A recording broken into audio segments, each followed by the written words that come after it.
Jai Hind and welcome to Force Defense Academy. This is Arashri Solanki back again with another lecture topic which is ethics of artificial intelligence and automation.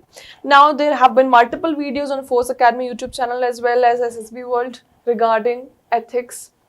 Then there are multiple videos regarding artificial intelligence. Now we are combining both of these. पहली बात हमें ethics का importance समझने की जरूरत है. Any good thing without ethics is meaningless. Ethics क्या होता है? Ethics is a set of principle, morals on how anything should operate. कोई भी चीज़ अच्छी हो या बुरी एक ऐसे तरीके से ऑपरेट होना चाहिए जिससे उसके कोई भी नेगेटिव इफेक्ट्स ना पड़े. So that is why artificial intelligence जैसी इतनी पावरफुल चीज़ में एथिक्स को लाने से उसका इम्प्रूवमेंट ही होगा. So let's discuss about why ethics. Ethics का आर्टिफिशियल इंटेलिजेंस में क्या यूसेज है.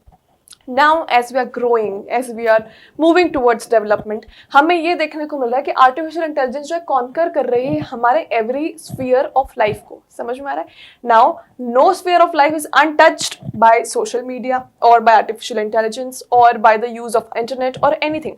हर जगह आपको ये सारी चीज़ों का इन्वॉल्वमेंट मिलेगा. जब कोई भी चीज़ इतना ज़्यादा ह्यूमन लाइफ में रूटेड है तो उसका एथिक्स से लिंक्ड होना बहुत ज़रूरी है. अगर उसमें एथिक्स या मॉरल्स या वैल्यूज़ नहीं होंगे और वो हमारी लाइफ में इतना ज़्यादा इन्वॉल्व है तो उस चीज़ का बहुत ज़्यादा नेगेटिव इन्फ्लुएंस हो सकता है. नाउ वी आर लुकिंग कि आर्टिफिशियल इंटेलिजेंस कितना ज़्यादा पावरफुल होता जा रहा है. हमारे हाथ से हमने उसको कितना ज़्यादा कंट्रोल दे दिया है.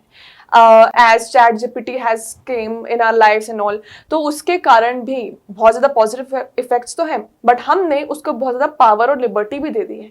अब अगर आप किसी चीज़ को इतनी ज़्यादा पावर, लिबर्टी, फ्रीडम दे रहे हो, ठीक है, to decide your projects, to decide what should be done, to decide your content, to decide everything about it. अगर आप उस पर इतनी सारी चीज़ें छोड़ रहे हैं मतलब आप अपनी डिटेल्स उस चीज़ को दे रहे हैं. अपनी डिटेल्स जो आप दे रहे हैं उसका गलत इस्तेमाल वो ना करें. उसके लिए उसमें एथिक्स होना बहुत ज़रूरी है.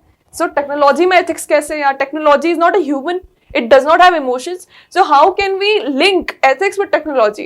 So let's move towards it कि पहली बात AI और automation के ethics क्या होंगे, है ना? Because it's not a human.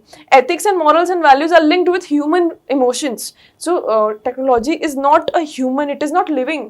So how and what are the ethics? उसकी हम बात करते हैं. सबसे पहले privacy.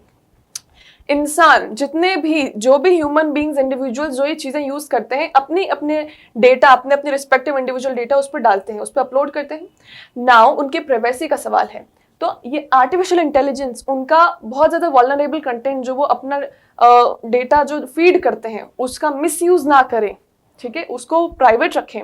That is one of the ethic, that should be one of the ethic of artificial intelligence. Another ethic क्या होना चाहिए? अकाउंटेबिलिटी. जैसे जैसे आर्टिफिशियल इंटेलिजेंस वास्ट होते जा रहा है वैसे वैसे किसी को अकाउंटेबल ठहराना बहुत मुश्किल है. अकाउंटेबिलिटी क्या होती है? For example somebody did something wrong तो हम उसको बोल रहे हैं कि it is your responsibility, you did it wrong, ठीक है. तो हम क्या बोल रहे हैं उसको? अकाउंटेबिलिटी लेने को. हम बोल रहे हैं to accept its own mistake, ठीक है. So if something goes wrong उसको एक्सेप्ट करना, उसको ठीक करना, उसकी रिस्पॉन्सिबिलिटी लेना, that is accountability.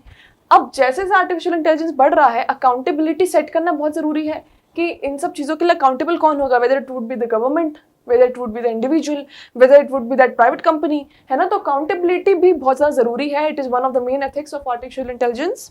Now moving forward, transparency. क्योंकि हम हमारे डेटा इतनी ज़्यादा वल्नरेबल इंफॉर्मेशन हम फीड कर रहे हैं जिससे हमारी सारी इंफॉर्मेशन जा रही है. हमें पता होना चाहिए what goes in what goes out, ठीक है. ट्रांसपेरेंसी मतलब whatever is running it is visible to us. कुछ भी बीच में पर्दा नहीं है, it's all visible to us. That is transparency. Safety. हमारा डेटा, हमारी इंफॉर्मेशन जो हमने फीड करी वो सेफ होना चाहिए. That should be one of the ethics of artificial intelligence. Human control. हम कितनी भी पावर देते हैं आर्टिफिशियल इंटेलिजेंस को लेकिन कभी भी वो इतनी ज्यादा नहीं होनी चाहिए कि हमारे कंट्रोल से बाहर चले जाए. There should always be one particular sphere where humans can control artificial intelligence, ठीक है. कभी भी हमें इतना ज़्यादा फ्रीडम नहीं देना है कि जैसे बोलते हैं ना माँ बाप की ज़्यादा फ्रीडम दे दिया बच्चा हाथ से निकल गया. So artificial intelligence is our kid, we made it with our brain. हमने उसको जन्म दिया, हमने उसको बनाया. Humans have made artificial intelligence possible. अब हमें इतना ज़्यादा फ्रीडम नहीं देना उसको कि हाथ से निकल जाए and it starts causing destruction in our lifes. तो that is why human control is very much important. Now moving forward, ये सारे हमने बता तो दिए कि ये सब एथिक्स होना चाहिए आर्टिफिशियल इंटेलिजेंस में, बट इन सारी चीजों को, इन सारे एथिक्स को इन्वॉल्व कैसे करना आर्टिफिशियल इंटेलिजेंस में, इनको लिंक कैसे करेंगे? Because again artificial intelligence and automation is not some human, it is a technology, so you have to link it with policies and different things. You cannot just say it that oh my god you should be respective of our policies. आप ऐसा नहीं बोल सकते, आपको उसमें ये सारी चीजें फीड करना पड़ेगी. तो what should be feeded, how it should be done, let's just go through that.